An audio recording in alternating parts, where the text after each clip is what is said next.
Progression number 1, the tucked gainer. So to teach you this tucked gainer, I'm assuming you can do a gainer flash and a standing back tuck. You shouldn't really be trying to learn gainer switch if you can't do those two, so go and learn them if you haven't already learned them. But tucked gainer is pretty much a mixture of a gainer flash and a back tuck. There are a few key things you need to think about in order to do this well, and in order to make it a good progression for your gainer switch, as you don't want to be doing a tucked gainer going around the side too much, as that's not going to really help you. So the first thing to note is the hip positioning. When you do a gainer flash, your hips are going to turn into this position. Whereas for a gainer switch, we want our hips to be in this position the whole way around.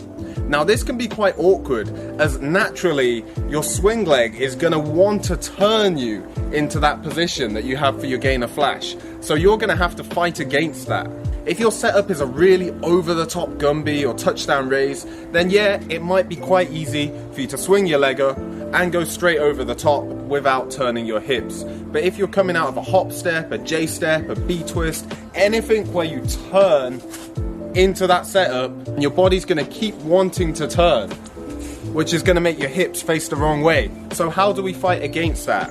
Think about having your arm on the swing leg side further out to the side. Your body's going to want to turn as you're swinging, but if your arm's further out to the side, it's going to keep your hips straighter, help you to go straight over the top.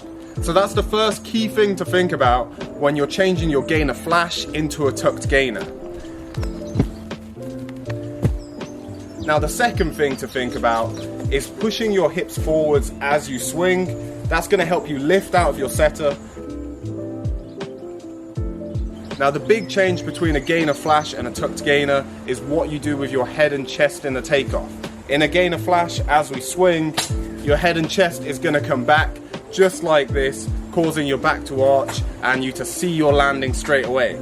In a tucked gainer, you don't want to do this, as the further back your head is, the lower you're going to be, and also it's going to make it a lot harder to tuck. So we're going to treat this like a standing back tuck in your takeoff. You need to make sure both arms come up and your elbows get to above shoulder height. That's going to set your center of gravity really high, and it's going to make it easier to tuck.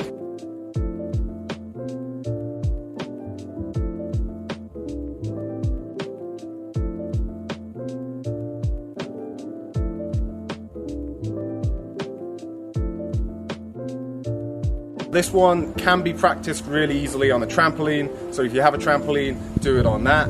If you've got an air floor or a spring floor, train it on that. Try not to train it off something, because that can kind of throw you off and mess with the technique. And if you only have the ground, make sure you do plenty of back tucks to warm up so they're super comfortable, plenty of gainer flashes, and then try it on the ground, as it's not that hard a trick if you're confident with your back tuck.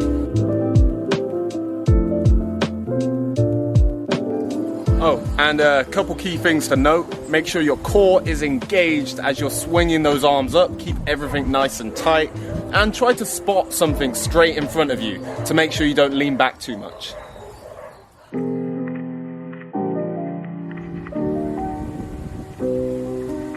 Progression number 2. So progression number 2 is going to be a gainer whip. Now this is pretty much an arched gainer landing on 2 feet with your feet coming together as you go around.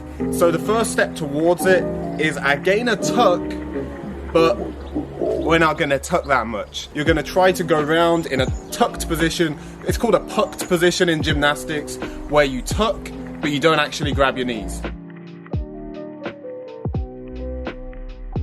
You're going to change what you do with your spot and the path that your arms travel. I want this one to look much more like your gainer flash.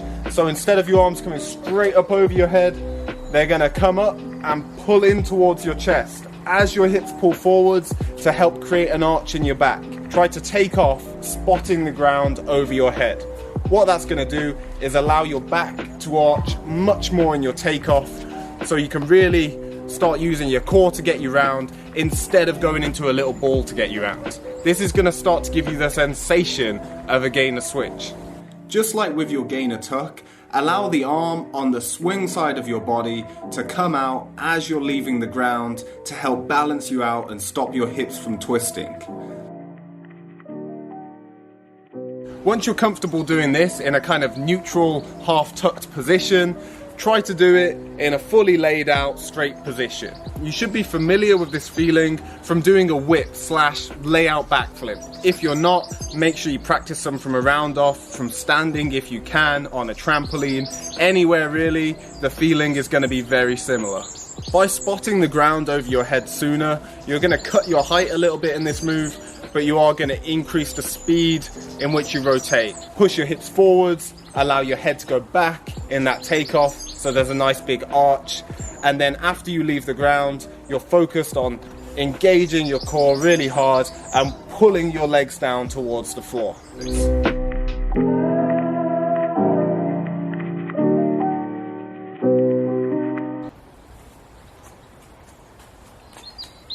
Progression number 3. This progression is your gainer switch. If you can do a gainer whip comfortably, if you're landing on 2 feet, you're not tucking it, you can do it nice and straight. Once you can do that move, you should be able to do a gainer switch. It shouldn't really be any harder. In fact, if you do it correctly, it's going to be a little bit easier. Now you should be thinking about this in all of your gainer moves, but it's especially important in your gainer switch. If your hips don't come forward enough, if they're like way back there, when you're going round, you're going to struggle to separate your legs. You're going to struggle to get that landing swing through leg out nice and early. So you need to make sure your hips push forwards as you swing so that you can easily kick out your landing leg. Make sure you're pushing all the way through your toes. Don't think about doing a gainer and then switching your legs in the air. You're just going to try and hit this takeoff position, and as soon as you've left the ground, the only focus is going to be on getting that landing leg round again. You should be able to see the floor, and you should be able to try and kick that leg down to the ground, hold the other leg backwards. I don't recommend doing this straight away. You don't need to fully be extending and coming out in a big eagle position.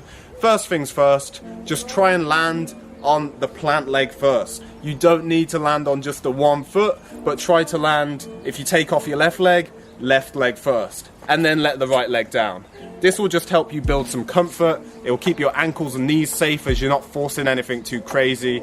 And then from there, you can just build up and start to get more leg separation, start to land on one leg, and you're doing a gainer switch. As you land, try to catch your weight on the balls of your feet, so you're absorbing most of the impact through your calves. You don't want to land flat-footed, as that's going to put a lot of pressure on your ankle and you could risk injuring yourself. Every step does require some practice. If you're already better at other things, then maybe you could do this all in one session. If you've only just started doing gainer flashes and back tucks, it's probably going to take you a lot longer.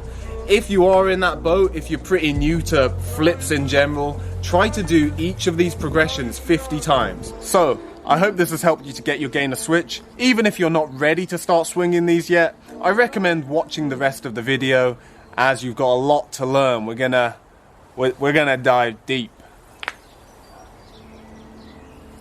My knees.